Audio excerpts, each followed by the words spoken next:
में है, उस फाइल को पास करने में उनको कोई दिक्कत नहीं होती।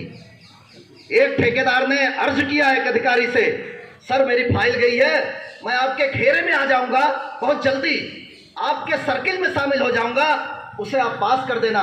साहब खुश हो गए, उन्होंने लिख दिया अप्रूव्ड। क्या लिख दिया? अप्रूव्ड।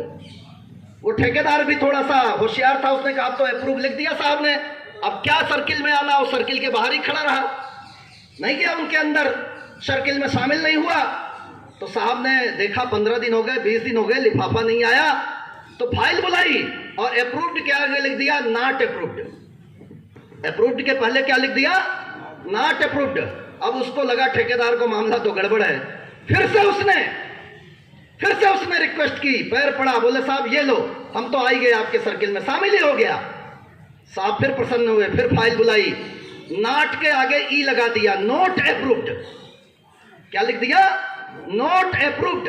NOT लिखा था, उसके आगे ई और लगा दिया, नोट अप्रूव्ड। काम हो गया, फाइल पास हो गई, पैसा पास हो गया, टेंडर हो गया, काम खत्म। ऐसा होता है, ऐसा पढ़ के आते हैं। लेकिन टीए देना हो टिकट चेकिंग स्टाफ को, रनिंग स्टाफ को माइलेज देना हो, हॉस्पिटल स्टाफ को OT देना हो, कमर्शियल को, इंजीनियरिंग को नाइट ड्यूटी देना हो, काम लेने में भरपूर, भत्ते देने में सबसे कमजोर। मैं आपको खुशखबरी देना चाहता हूं और आपको बधाई भी देना चाहता हूं। इस पूरे कोरोना काल में हमारे तमाम साथियों ने कोरोना वॉरियर्स के रूप में काम किया, चाहे वो इंजीनियरिंग के साथी हो, हॉस्पिटल के साथी हो, चाहे वो टिकट चेकिंग स्टाफ हो, रनिंग स्टाफ हो, तमाम लोगों ने कोरोना वॉरियर्स के रूप में काम किया। बावजूद इसके मैं आपको बताना चाहता हूं, टिकट चेकिंग स्टाफ 2019 में बोर्ड ने लेटर जारी किया कि इनको रनिंग स्टाफ का जो रनिंग रूम होता है वैसी सुविधा दी जाए। 18 में बोर्ड ने आदेश जारी किया। ये बोर्ड के आदेश को भी नहीं मानते, जबकि उसमें नीचे एक लाइन लिखी रहती है कि these order are issued with the concurrence of finance directorate of railway board.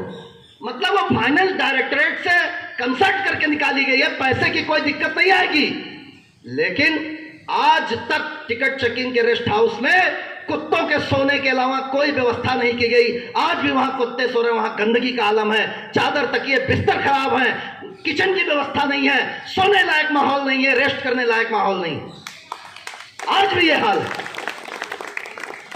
अभी बोर्ड ने चिट्ठी जारी की, कोरोना काल चल रहा है, रनिंग रूमों में और टिकट चेकिंग रेस्ट हाउसों में कंबल नहीं दिए जाएंगे।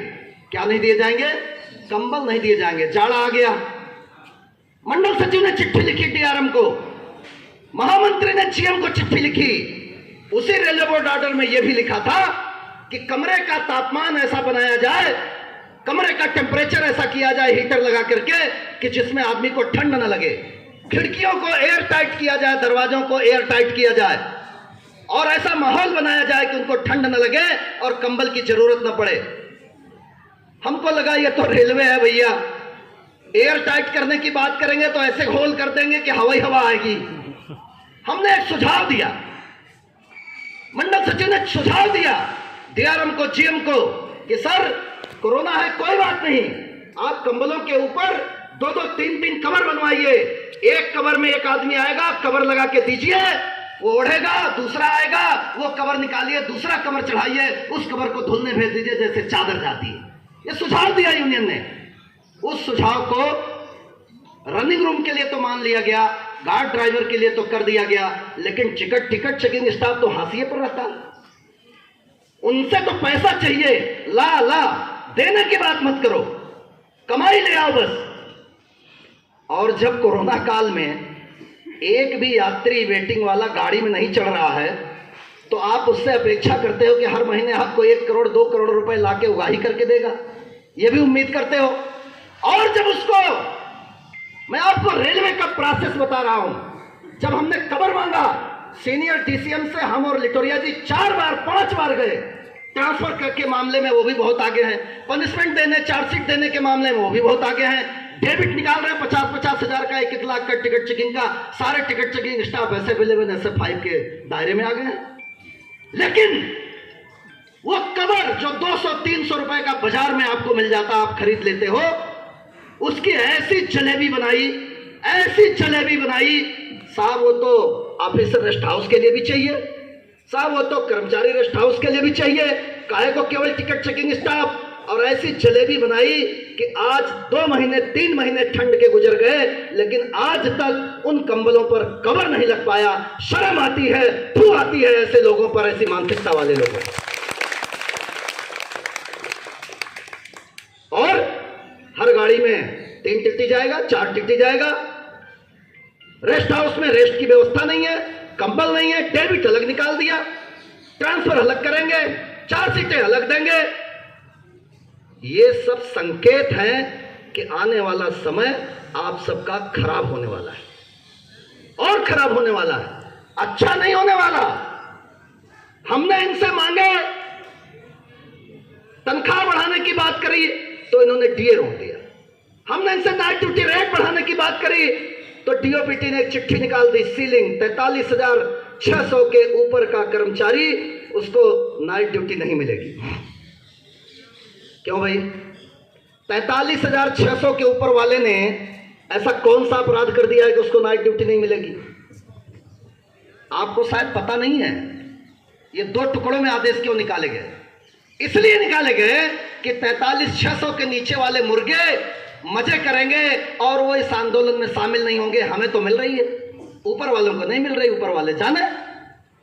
लेकिन उन्हें पता नहीं है कि आपको अभी मिल रही है, अभी मिल रही है।